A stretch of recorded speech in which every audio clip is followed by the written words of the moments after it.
Hello. So, been kind of a busy last couple days. As you can see, I broke my glasses. I put them on the couch the other night, went to get up, and my hand went right in between the lenses and they snapped right in half. And so I have new ones coming in the mail, hopefully in about a week or so.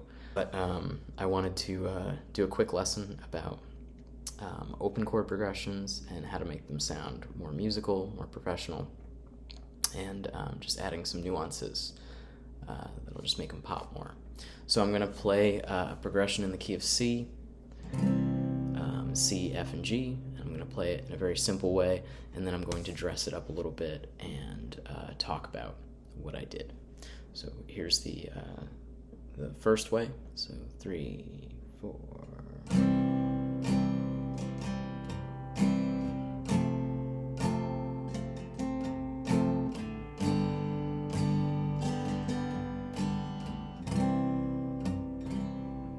So sounds totally fine. Now I'm going to play those same chords. I'm going to double the length of each measure just so you can get my point, and we'll talk about what I did. So 3, 4.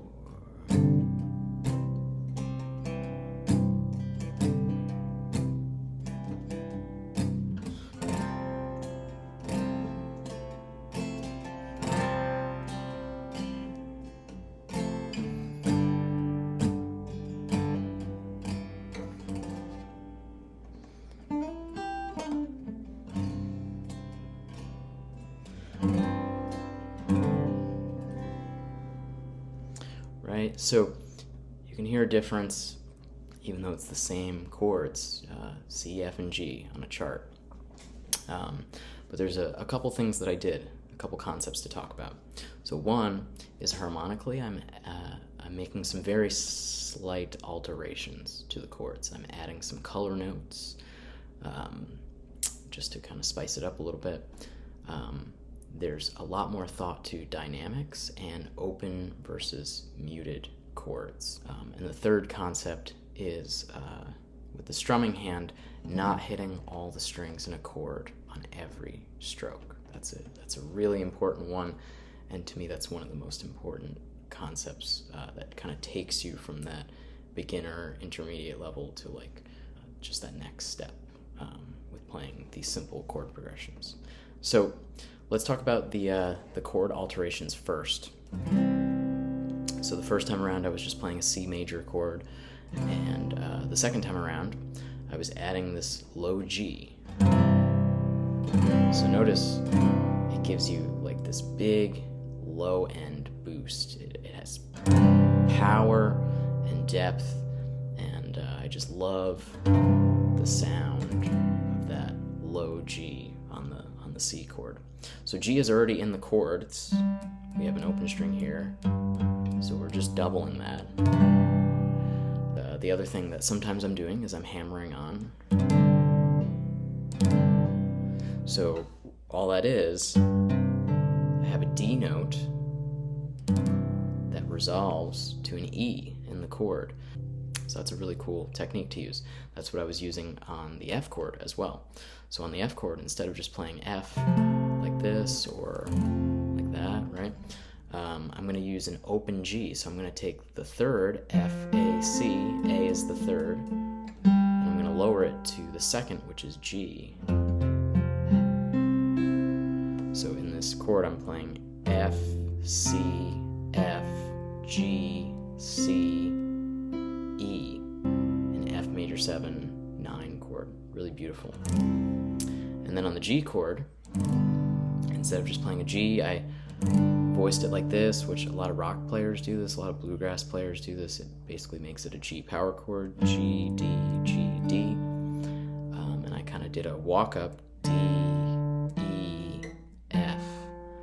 And the F makes it a G7 chord, a G dominant 7th chord. So those are the harmonic things that I was doing to dress it up a little bit. If you want to know more about the theory behind that, reach out to me and we can talk about it in a lesson. Understanding harmony and understanding like music theory concepts like that really opens up a lot of doors to playing guitar. So the next thing is muting and open strings.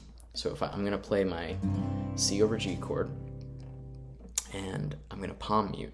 So I'm going to karate chop the fretboard, or the strings, and then I'm going to move it as close to the bridge as possible. And this is going to give me this muted sound as opposed to an open sound. So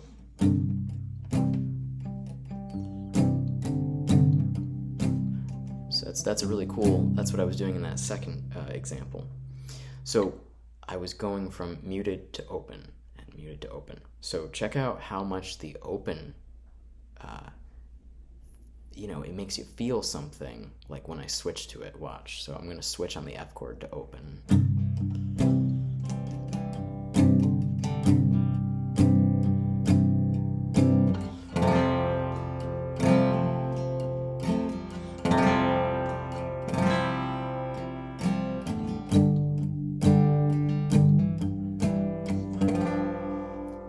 So notice I'm thinking this kind of relates to the dynamics. I'm thinking, I'm constantly thinking up and down. So it's not one level. And when I'm getting louder in volume, I'm kind of switching to the open sound. And when I want soft, I'm doing the muted sound. So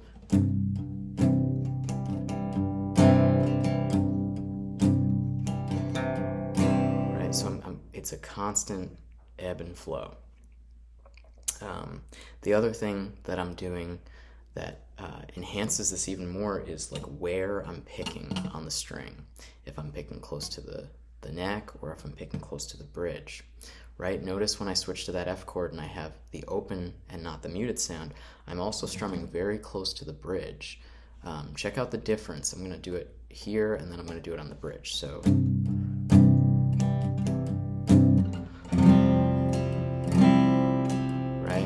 do it on the bridge.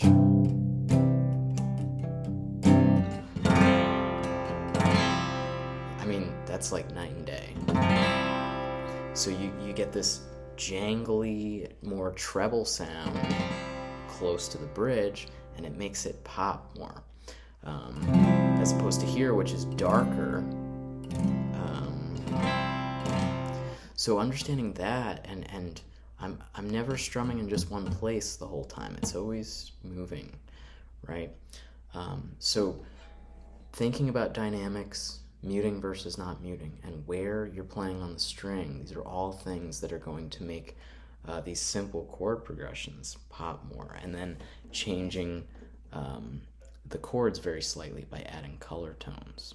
I almost forgot the most important concept to talk about is I'm not hitting all 6 strings at once, right? So even if check it out, if I do the muting and all the stuff we talked about, but if I hit all the strings at the same time, it's not going to sound as good. So if I go,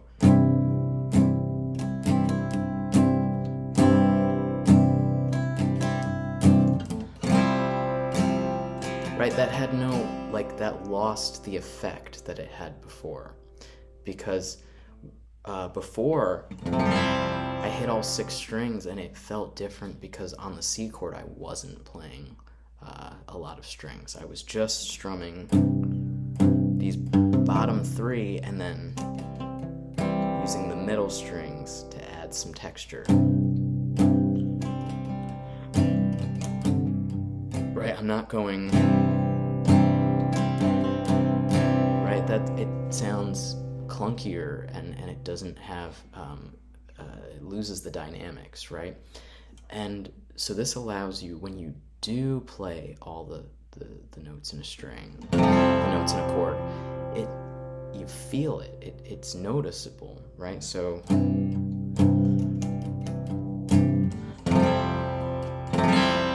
right, that's now a musical choice that I'm making. To play all those strings, but I don't have to. Right, I can just hit the low strings. I can use the middle strings or the high strings to enhance it. So you want to think about the guitar in like little string groups, right? So even if I just took the basic way, right, a thing to work on would be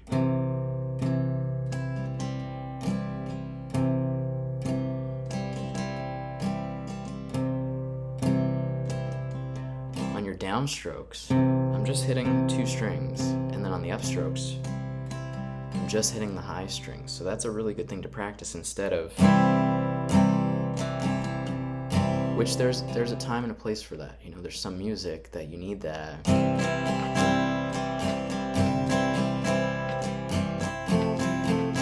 You know, but not every tune is going to call for that. Sometimes you want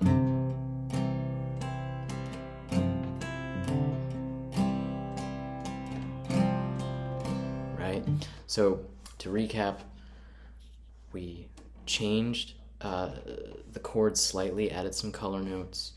We talked about dynamics.